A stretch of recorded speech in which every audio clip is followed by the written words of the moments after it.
اب حضور صلی اللہ علیہ وسلم نے تو ان کو نہیں سکھایا تھا کہ تو جا کے ایسا کرنا، قدرتی مزاج ایسا بنا دیا تھا۔ ایک اور موقع آیا مدینہ پاک میں، جنگی قیدی اور جگہ سے اسی طرح سے آئے، ایک صحابی ایک اور آدمی کو جنگی قیدی کو کافر میں گھر لے گیا، بیوی کہنے لگی کہ ایک ہی آدمی کا کھانا ہے بس، انہوں نے کہا اس کو دے دو۔ وہ کافر جنگی قیدی کہنے لگا جی آپ بھی کھائیں، کہنے لگا بھی بات ہے صاف، ایک آدمی کا کھانا ہے، تو کھانا کھا، میں درخت کے پتے چبا لیتا ہوں۔ وہ کہنے لگا میں کھاؤں گا پتے، انہوں نے کہا تو رئیس آدمی ہے مکے کا، میں پرانا غریب ہوں، مجھے پتے چبانے کی عادت ہے، تیرے پیٹ میں درد نہ ہو جائے، میں عادی ہوں پتے چبانے کا۔ اس نے پتے چبا لیے، کافر مسافر اور مہمان جو تھا جنگی قیدی اس کو کھانا کھلا دیا۔ دوسرے دن پھر ایسی نوبت آئی، اس نے کہا آپ بھی میرے ساتھ کھانا کھائیں گے؟ کہ نہیں بھائی تو کھا، میں پتے چبانے کا عادی ہوں۔ 2 دن تو اس کافر نے کھانا کھا لیا، اور جب تیسرے دن اس کے آگے کھانا آیا انہوں نے کہا بھائی تو ہی کھا، بس اتنا ہی کھانا ہے، میں تو میاں بیوی ہم تو پتے چبا لیں گے۔ اور کہنے لگا مدینے والوں تم خود پتے چباتے ہو، دشمنوں کو کھانا کھلاتے ہو، آج میری بھی ایک شرط ہے، پہلے کلمہ پڑھا پھر کھانا کھلا۔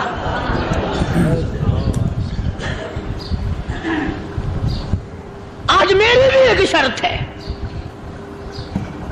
2 دن کے عمل نے کفر کو مٹا دیا، اسلام چمک گیا۔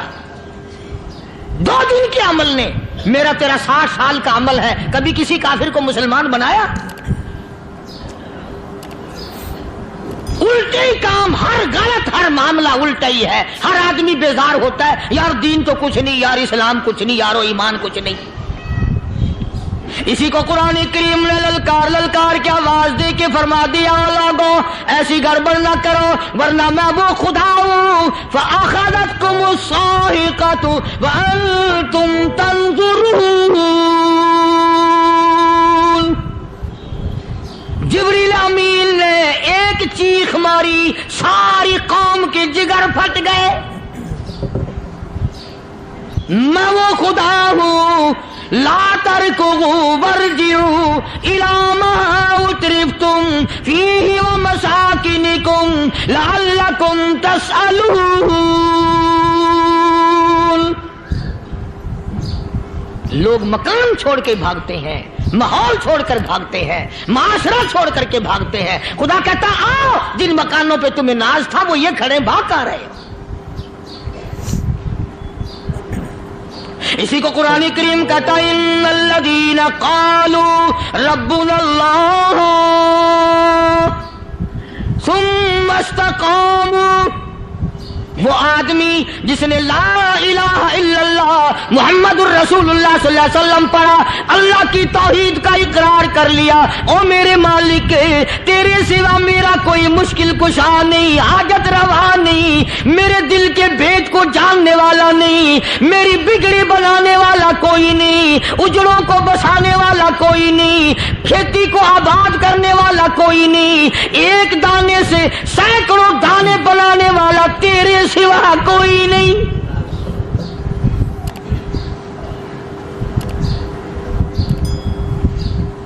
کھیتوں میں جاؤ،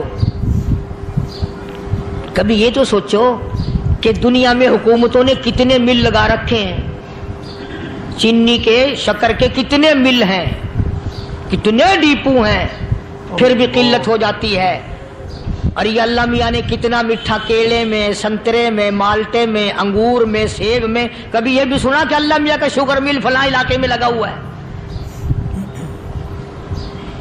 کبھی یہ تو دیکھو کہ یہ قدرت کاملہ کے سوا اور کون پیدا کر رہا ہے؟ فرمایا جس نے اللہ کی توحید کا اقرار کر لیا، محمد عربی صلی اللہ علیہ وسلم کی ختم نبوت کا اقرار کر لیا، خدا کے بعد خدا کوئی نہیں، مصطفیٰ کے بعد نبی کوئی نہیں۔ پھر قرآن نے شرط لگائی ثم استقاموا، پھر اس پر جمع رہے، ڈٹا رہے، یوں نہیں کہ کبھی ادھر لڑک گیا کبھی ادھر لڑک گیا۔ لوگ تو بدل جاتے ہیں، لوگوں کا کیا ہے؟